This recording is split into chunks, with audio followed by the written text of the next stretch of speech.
Hello Virgo, Sun, Moon Rising, and Venus Signs. Kamusta kayo? Sana po'y nasa mabuti kayong kalagayan. Welcome back po sa Star Tarot.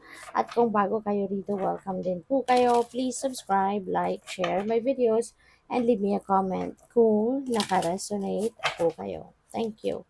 So, tingnan natin ako ng mga messages ni Virgo. We have the puppeteer, explanations, and apologies. So, siguro meron ditong mga taong mayroong pagkakamali or pagkukulang sa'yo in the past at you can expect that they are going to apologize to you. No? So siguro magkakaroon sila ng humbleness, magpapakumbaba sila at ngayon maaring sila ay magsusorry sa'yo. Maaring magbibigay sila ng explanation kung bakit nila nagawa yun sa'yo, kung ano man ang ginawa nila. So, what else? We have the Weaver, rediscovery and transition. So, merong pagbabago, no? Merong pagbabagong magaganap dito, merong transition. This could be in any area of life, ano, na maaaring uh, mag magbago. Po pwede, no, na yung pagbabagong ito could be related dito sa pagtingin mo sa mga taong itong na merong mga pagkakamaling nagawa sa'yo. Maaari na siyempre na-judge mo na sila dahil sa mga ginawa nila sa'yo or nasabi nila against you. So, maaaring na-judge mo na sila. But maybe you are going to, you know, reconsider na po pwedeng patawarin mo nga sila, ibalik sila sa buhay mo kasi mamaya talagang dinesisyonan mo ng ayaw mo na sa kanila. No, maaaring dinesisyonan mo ng they're no longer part of your life.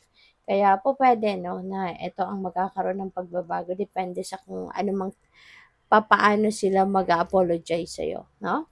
So, we have the painter, productivity and creation. Maaari din, no, na very artistic ka. Well, si Virgo, kadalasan, artist, no? Meron ka talagang taglay, no, na galing sa art. Maaari ng iba sa inyo talagang nagpipinta, maaaring kayo ay malikhain, gano'n, ano. And sa ngayon, baka you are going to use that artistry ninyo, no? Para siguro maging ano, baka yan ang gagamitin ninyo para sa bago ninyong venture o pwedeng magbe-business kayo na link dyan, no, sa artistry ninyo, yung mga ganon. So, good luck sa'yo. Tignan natin kung ano pa ang mga messages ninyo. And by the way, maraming salamat muna for subscribing. And if you haven't subscribed yet, subscribe na kayo. And also maraming salamat din for not skipping the ads. Malaking bagay yan sa akin. And also, please click the join button sa baba na video kung gusto niyo na mag-join kayo sa membership. Okay? Salamat po.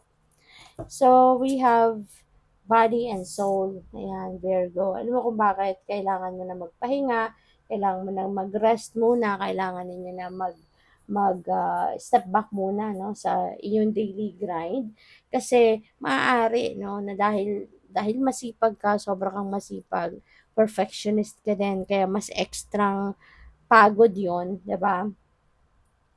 When you are perfecting everything that you do. So, baka medyo may katagalan ng hindi man lang kayo nakakapagpahinga.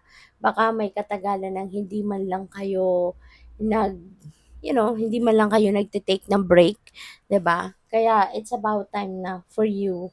It's about time for you to, mag-ano ka, magpahinga ka naman. You need to take a break, ganyan. Okay? So, give yourself time, give yourself time to unwind, no? Kasi deserve mo din naman yun eh. Sobrang matyaga ka, 'di ba? Kaya deserve mo din naman na paminsan-minsan magpahinga ka. Deserve mo din naman na paminsan-minsan mag-ano ka, mag-take a break ka, okay? Para makabalik ka muna din sa sentro, makabalik sa balanse ang buhay, ang sarili mo, hindi lang yung trabaho mo yung mapagtutuunan mo ng pansin, 'di ba? But also your well-being, okay? Napakahalaga nun.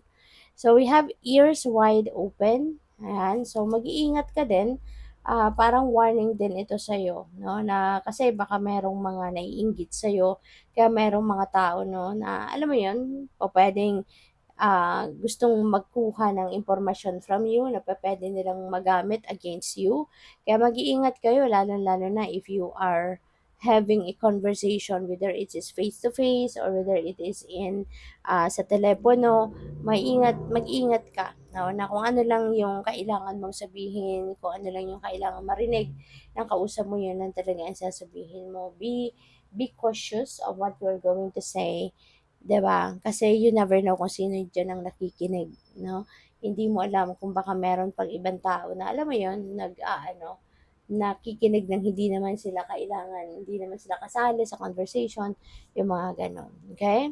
So, what else? We have earth magic. Ayan, you know what? Ito, ano 'to, this is about grounding yourself. Siguro talaga, Virgo, kailangan mo na ng pahinga. Maaring may mga imbalances na nangyayari na sa buhay mo. Kaya inaanyayahan ka dito na ito, i-replenish mo yung sarili mo, mag-recharge ka. Ito din, grounding eh. So, kailangan mo talaga na mag-step back ka muna ng kahit pansamantala lang, kahit saglit lang, para makapag-relax ka muna. Yun ang napakahalaga, na pahinga ka muna, step back muna kayo sa daily grind ninyo, kung ano man ang pinagkakaabalahan ninyo, at bigyan mo yung sarili mo ng time to breathe. Alright? Time to breathe. Time na makapagnilay-nilay ka, time na makahiga ka, at time na, alam mo yun, makapag-reflect ka, makapag-contemplate ka. Kasi, ano yun yung parang pagre-reconnect yun sa soul mo, pagre-reconnect yun sa higher consciousness mo, yung ganon. 'Di ba? Kasi maaari 'no, ng pakiramdam ng iba sa inyo nakalutang na kayo dahil sa sobrang daming ginagawa, sa sobrang trabaho, sa daming obligation and responsibilities, maaring you're here and there and you don't even have time, 'di ba, to take care of yourself. Kaya itong panawagan sa'yo, you know, ground yourself so that you can get back in balance. So yun, pwede kayong mag-meditation that is going to help you big time na mag-meditate kayo. Kung meron kayong kunyari, yard, 'di ba? May front yard kayo or may backyard. Tapos meron, alam mo naman, pwede kang umapak doon sa lupa, barefoot, 'di ba? Kung mayroong part ng garden ninyo na kunyari merong lupa talaga, may grass, ganyan. Umano kayo diyan, tumambay kayo muna diyan ng kahit saglit lang, 'di ba? Tambay kayo, apa kayo sa lupa or sa grass ng barefoot kayo katulad nito, nang walang walang walang sapin ang inyong paa, as in nakadirekta kayong nakaapak sa sa lupa or sa grass. At, 'yun, pumikit lang kayo kahit umupo lang kayo diyan, nakaapa kayo barefoot, pumikit kayo kahit magdasal lang kayo or 'yun, mag-meditate kayo, that is perfect place para mag-meditate kayo. Basta yung alam ninyong safe naman kayo diyan mag-isa 'no, at, 'yun ang kailangang isipin din muna ninyo, i-consider ninyo yung safety din ninyo kapag meron kayong gagawing ganyan, 'di ba? Kasi yung nata-touch mo, nakadikit 'no, yung parte ng katawan mo sa ground, sa lupa, sa grass, ganyan, mararamdaman mo na parang sisipsipin nito yung stress mo sa katawan, parang sisipsipin nito yung pagod mo, yung gano'n. At, yeah, kapag nag-meditate kang ganyan, ay naku, pagkatapos niyan kapag bumalik ka na sa ulirat mo, kapag bumalik ka na sa sarili mo, mararamdaman mo na parang ang gaan-gaan ng pakiramdam mo. Parang sobra kang gumaan, 'no? So, yun. Give it a try, 'no, kung meron kang space 'no, na magagawa mo 'yan. At saka basta isipin mo kapag lalabas ka then, isipin mo muna din yung safety mo, okay? Kung safe kang gawin 'yan sa labas, then go for it. So, we have the B, yan, napakaswerte mo, Virgo. May swerteng dadating, yung sipag at tiyaga mo magbubunga na, for sure. There is a sweet victory, no? Na may experience ka. So, kung ano man yung ginagawa mo, pinagsisikapan mo, yung sipag at tiyaga na binubuhos mo dyan, magbubunga yan. You are going to experience that sweet victory. at yung sipag at tiyaga mo magbubunga ng maganda, ng mabuti, ng something na ikaka-proud mo sigurado, 'no? At maganda rin ito 'no, na yung good luck ay nandidito sa inyong horizon.